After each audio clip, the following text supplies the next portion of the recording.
Imaginez ces hommes qui gravissent le plus haut sommet du monde dans des conditions extrêmes, avec des températures glaciales, mais imaginez également que pour eux c'est une simple journée de travail. Aujourd'hui je vous présente des légendes vivantes, sans qui l'ascension du mont Everest à 8800 mètres n'aurait jamais été possible, les Sherpas de l'Himalaya. Les Sherpas sont originaires du Tibet, le mot Sherpa signifiant clairement peuple de l'Est. Ils auraient migré de l'Est du Tibet vers la région de l'Everest il y a environ 500 ans. Cette migration aurait été la cause de conflits géopolitiques, de pression démographique ou encore de conditions trop dures dans leur région. En même temps, on les comprend quand on voit à quoi ressemble l'Est du Tibet. Avec le temps, les Sherpas se sont adaptés à ces conditions extrêmes. Ils ont développé une culture et un mode de vie unique. Mais c'est seulement dans les années 1920 que les premières expéditions occidentales ont commencé à avoir lieu sur l'Everest. Mais sans les Sherpas, aucun sommet n'aurait été atteint. Ils transportaient des charges inimaginables dans des conditions extrêmes. Mais les Sherpas ne sont pas simplement des porteurs, ce sont aussi des sauveurs, des guides, des héros invisibles.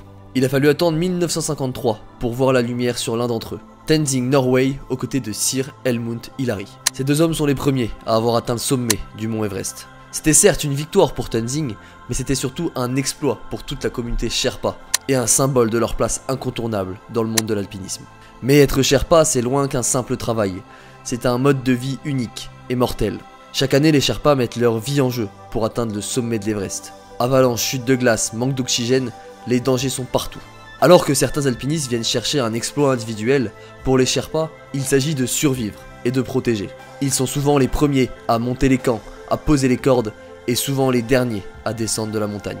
Mais être Sherpa, c'est bien plus que simplement monter une montagne pour l'exploit physique. C'est aussi une fierté et une identité pour leur culture. Pour eux, l'Everest est une montagne sacrée.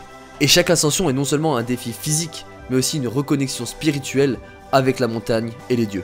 De nombreux jeunes Sherpas poursuivent l'héritage de leurs ancêtres. Mais avec le tourisme de masse et les dangers croissants sur l'Everest, certains d'entre eux se tournent pour des carrières classiques, avec une éducation et une scolarité en ville, cherchant à bâtir un avenir prospère pour leur famille.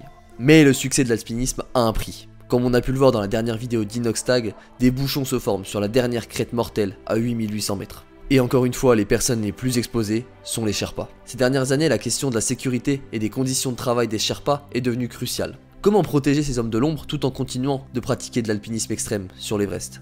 En tout cas, le futur des Sherpas est certes incertain, mais une chose est sûre, leur courage, leur sagesse et leur dévotion restera à jamais gravé dans la montagne. Si leur histoire vous a autant inspiré que moi, n'hésitez pas à vous abonner, à liker la vidéo et à poser vos questions dans les commentaires. Merci d'avoir regardé la vidéo et souvenez-vous que derrière chaque grande ascension de l'Everest, il y a un Sherpa qui l'a aidé.